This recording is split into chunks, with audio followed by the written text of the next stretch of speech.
This is Michael Wilton from QUEENSRYCHE, and you're listening to the radio show Heavy Demons. So, dear Michael, how was the tour you did together with Judas Priest? Oh, it was amazing. Queensryche has toured with Judas Priest before, Mm-hmm. and this was a great springboard for Queensryche to get back into the touring aspect Yeah. after the pandemic, and so we were very thankful, and we have a great relationship with them, um, and so we'll actually be touring with them again in October. So for 8 weeks, we'll be touring with Judas Priest again. So um, it's great to be with them. They're a band I listened to when I was a teenager. They influenced me a lot. All the bands with two guitar players. I was like just going, this is so cool. So it's great to be able to play with them now. Digital Noise Alliance, like production wise, and the same goes for the arrangements, got really a in your face sound. And is that intentional? You even used some old Marshall amps from the early days. Yeah, I mean it was the whole creation of the album was built on spontaneity. It was uh, just coming up with a riff and then having Casey Grillo play a drum beat to it, and then Todd figuring out a melody for it. All that was, um, the new approach that we wanted to do. Having everybody in the room giving their opinion on the song, I think is um, it's really rewarding because it's happening in real time. It's not like emailing a song to somebody Yeah. and then waiting for them to get it and then waiting for them to open it and then waiting for them to listen to it and then waiting for them to respond on it if they even respond, and then it's a month later. It's like here it was instantaneous, it was improvised, and songs just came out, you know five a day. To draw a comparison, in the early 80s when we started out, it was all five guys in a room, Yeah, yeah, yeah. and we'd show everybody, your idea and their ideas, and we'd learn the songs, right? It was a lot like that. There's an energy flowing that translates into the songs. I think that, when people hear this album, I think they'll feel that energy and they'll be connected to it. And it's they're going to hear bits that remind them of the past, of the legacy albums of Queensryche, and it's for me, it's as the original guitar player of the band. When my ideas are coming out of my head, obviously they're going to have the roots of Queensryche in the Yeah. guitar playing. So yeah, I think people will hear that in this album, as well as probably the modern approach that DNA has as well. So it's a good blend of kind of the vintagey Queensryche in a modern sense. Um, that the producer Zeus wanted to use my old Marshall heads, Yeah. so he had the torpedo captor, which you plug the amps in, and then you have the speaker cabinets in the software, and they sounded great. I hadn't played my Marshall amplifiers in probably 15 years. So it was a lot of fun as well. And the sounds are very cool. Everybody's praising the guitar sounds. So Yeah. I'm happy. Yeah, and how much did the pandemic influence the creation of the new album? I think it was at first when I first met with Todd and Zeus, Mm-hmm. we were just gonna talk about the album and how we were gonna get it going, and then um, I flew to Florida, and I didn't even bring a guitar. I Yeah. just went there to just have a meeting, and Zeus brought his recording equipment. And he goes, "Well, let's just throw some ideas down." And I go, "I don't even have a guitar. I played one of Todd's guitars."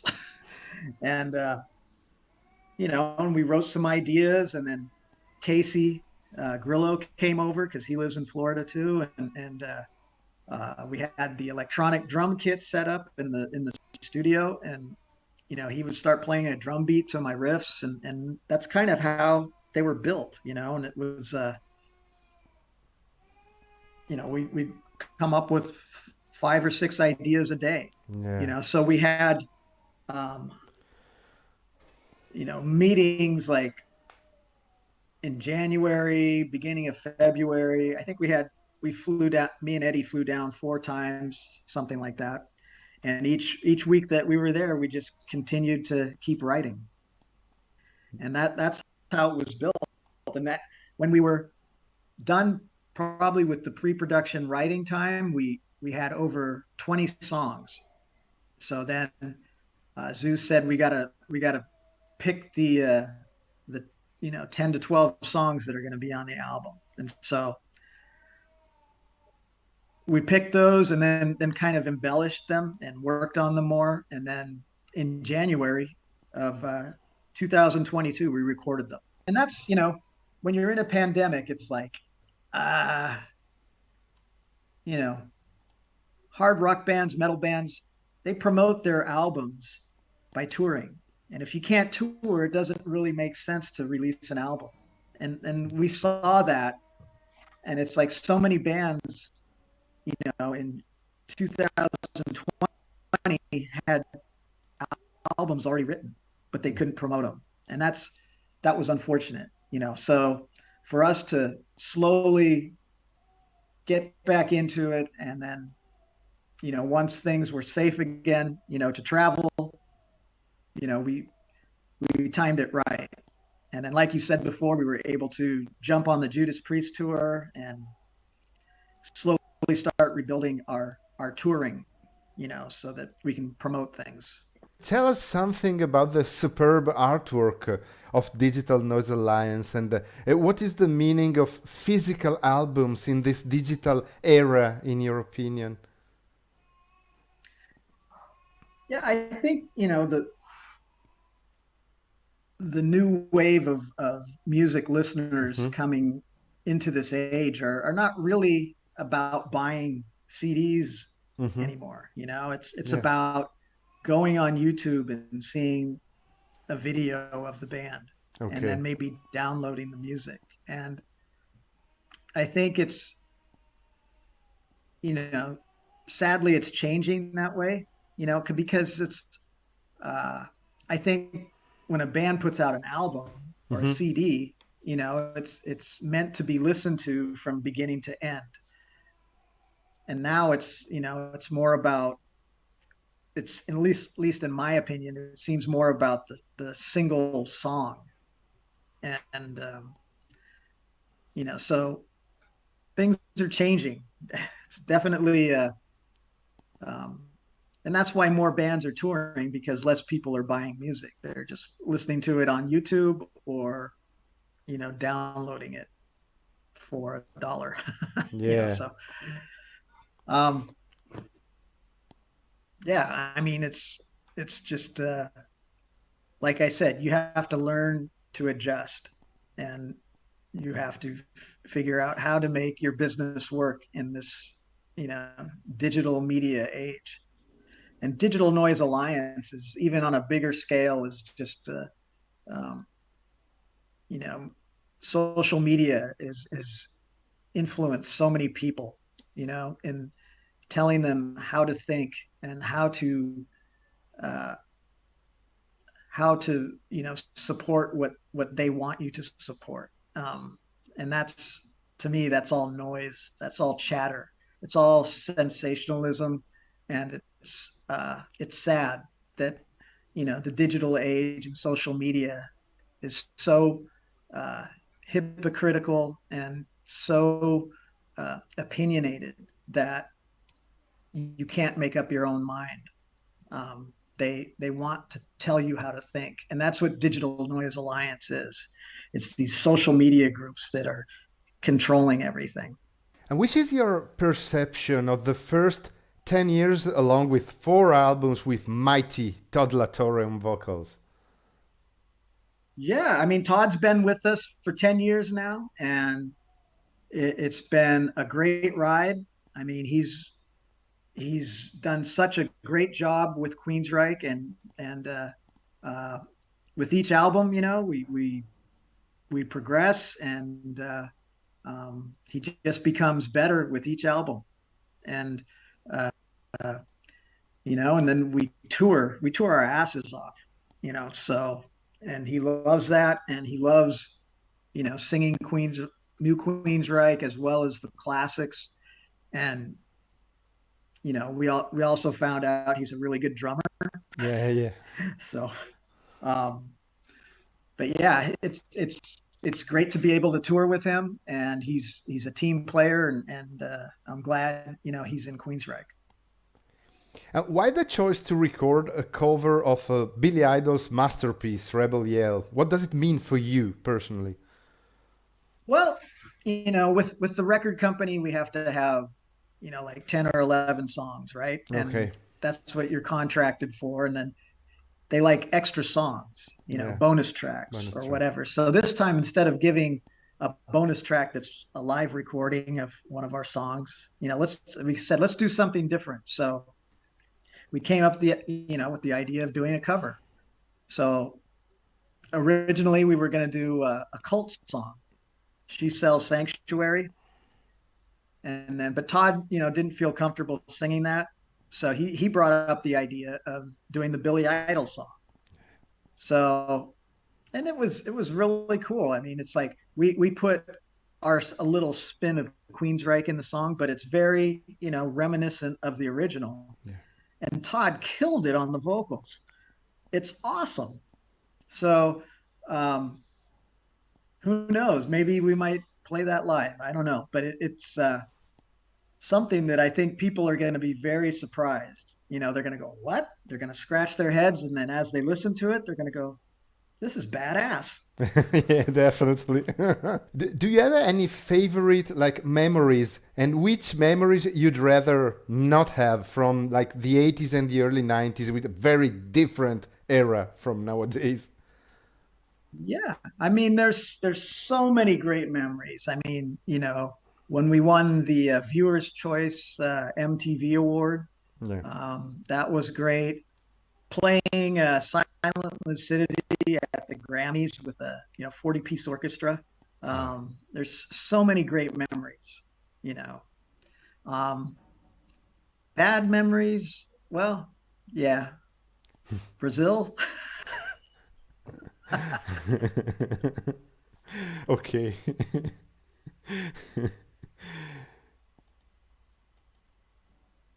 But yeah, I mean, we're having a great time. We're keeping the Queensryche machine going, and we've had to make some adjustments, obviously, um, but the machine just keeps rolling, and it's um, you know you to be a touring band right now, you have to be able to adjust and um, adjust with the touring, adjust, with inflation. And um, so you have to rethink your game. You have to rethink your business plan. And, you know, the opportunities are out there, but you just got to work harder for them. So it's learning to adjust in this, you know, environment that's sometimes not too kind as far as for touring bands. So, we're fortunate that we can do this and we can tour. And, I think the industry's slowly coming back, but it's definitely harder for bands to tour now. Which are your favorite artists and bands outside the metal area? Well, when I grew up, I mean, I was listening, in high school when I started playing guitar, I was listening to Jimmy Page. I was listening to Van Halen. Van Halen came out, Yeah. blew me away. Um, so I was listening to kind of the British invasion of the 80s, Okay. with all the metal and the hard rock. That was really cool to me as a teenager. I thought, That's awesome. I love playing guitar loud. I love it playing fast. I love the bands with two guitar players, like Judas Priest, Iron Maiden, all those guys. Um, that was super exciting in my life back then. And those were big influences in choosing my path in music. Yeah. And apart from the obvious promotion of Digital Noise Alliance, what shall now expect from the future of Queensryche and apart from touring? Um, yeah, I mean, for us right now, it's just tour, tour, Yeah. tour, promote, promote, promote. Um, and and that's something that hopefully we can do for a couple of years. So, and then after that, we'll have to figure out what we're going to do next. It's um, we seem to put out albums every 2 to 3 years. So right now, this one's coming out October 7th. We're totally psyched.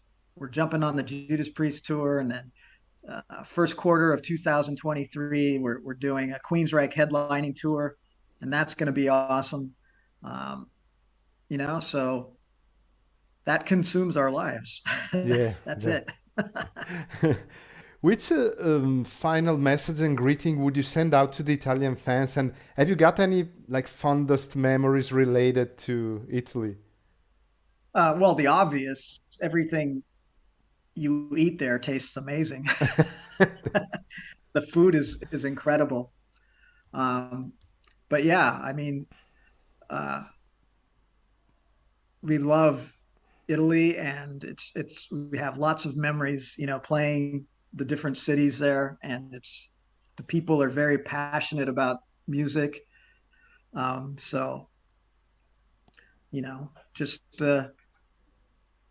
tell your promoters to bring us over. Yeah. I've spoken with our management and booking agent, and they're saying, for Queensryche, probably maybe uh, the fall of 2023, maybe. It all depends. It's Yeah. it's got to make sense for us, and things are getting very expensive over there, and it's hard for us to travel. I mean, before the pandemic, we would go to Europe 2 times a year, Yeah. and tour. So uh, it's we're just rebuilding uh, the United States and Canada right now, and next is Europe and the UK.